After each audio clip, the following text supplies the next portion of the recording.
Okay, when you think of California wine, what's the first name that pops into your head? For most people, it's Napa Valley, of course. But right next door, literally in its shadow, is this other world-class region, one that's way more complex and has this incredible story that's kind of been hiding in plain sight.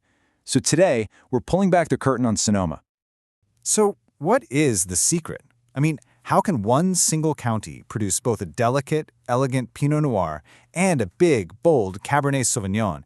It feels like it shouldn't be possible. Well, the answer is a fascinating story about land, climate, and a really stubborn, pioneering spirit. Let's get into it. All right, let's dive right in. The very first thing you have to understand about Sonoma is that it isn't just one thing. It's not a single, uniform place. It's this huge, incredibly varied territory that's been shaped by one single, powerful force. And that force gives an identity that's totally different from its famous neighbor. And that powerful force? It's geography. To be specific, it's Sonoma's intimate push-and-pull relationship with the cold Pacific Ocean. This coastal influence, this is the key. It's the thing that unlocks absolutely everything we're about to explore. You see, this unique geography creates what wine experts call a mosaic of terroirs. And honestly, that's the perfect description. I want you to picture a giant patchwork quilt of different climates, different soils, and different landscapes, all stitched together inside one county. And for anyone who's new to the term, terroir is basically a place's unique environmental recipe. It's that one-of-a-kind combo of climate, soil, and the shape of the land, all the little things that make a wine taste exactly the way it does. You could almost think of it as the voice of the land, captured in a bottle. And this slide just illustrates Sonoma's crazy diversity perfectly. I mean, look at this. Over on the Sonoma coast, you've got cold fog and wind rolling in straight off the Pacific. This creates a cool, kind of challenging environment that's absolutely perfect for delicate grapes like Pinot Noir. But then, you travel just a few miles inland to the Alexander Valley, and bam, you're in a completely different world. It's warm, it's sun-drenched, and it's tailor-made for those bold, heat-loving grapes like Cabernet Sauvignon. Two totally different wines grown practically side by side. It's amazing. So all this talk about a mosaic of terroirs, it leads us directly to the next part of Sonoma's secret, an absolutely incredible variety of grapes. You know, because there are so many of these little microclimates, winemakers can find the perfect home for almost any grape you can think of. And you can see the results right here on this chart. The cooler coastal spots, they're heaven for Pinot Noir and Chardonnay. But then you move into those warmer inland valleys, and they're cranking out iconic Cabernet Sauvignon and Zinfandel. It's this incredible range that makes Sonoma so fascinating to explore. You know, one sommelier really hit the nail on the head. They said Sonoma is a territory of exceptional diversity and unquestionable quality. And that's the key part. It's not just that they grow a lot of different grapes. It's that they grow them all exceptionally well, all thanks to that perfect match between the right grape and its perfect patch of land. But look, terroir is only half the story. The next piece of this puzzle is the human element. We're talking about a really deep history of pioneering spirit mixed with a very modern, very serious commitment to preserving the land. I mean, Sonoma's wine history goes way back. We're talking Spanish missionaries back in 1823.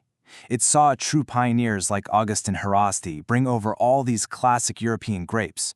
Then it somehow survived the near-fatal blow Prohibition, which almost wiped it off the map. And now, it's re-emerged as a world leader in sustainable and organic winemaking. This is not a new region. This is a place with deep roots and a story of incredible resilience. Oh, and here's a crucial little fact you should know about the labels. When you see a specific place on a Sonoma wine bottle like Russian River Valley, that's an American Viticultural Area, or AVA. For that name to be on the label, the law says at least 85% of the grapes have to come from that specific, legally defined area. It's basically a guarantee of origin. It's a promise of terroir. Okay, so we've talked about terroir, grapes, and history. But why does any of this matter to you? Well, because all of that diversity in the vineyard translates directly into an incredible experience for anyone who loves wine, food, and travel. First up, the food.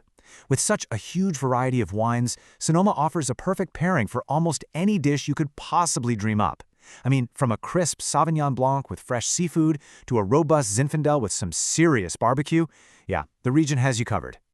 And it's not just about what's in your glass. The same diversity that makes the wine so great also makes Sonoma an absolutely incredible destination to explore.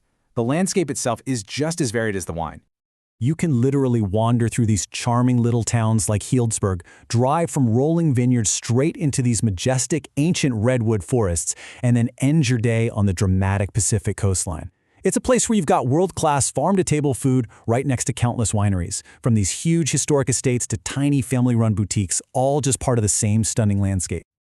So we've seen how Sonoma's diverse land, its incredible range of grapes, and its pioneering spirit have all shaped its identity.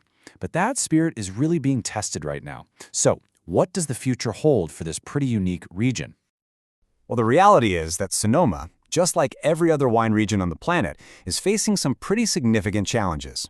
The very climate that makes its wines so special is changing, and that's bringing new and very serious threats. But here's the crucial point. Sonoma's greatest strengths are also its best defense.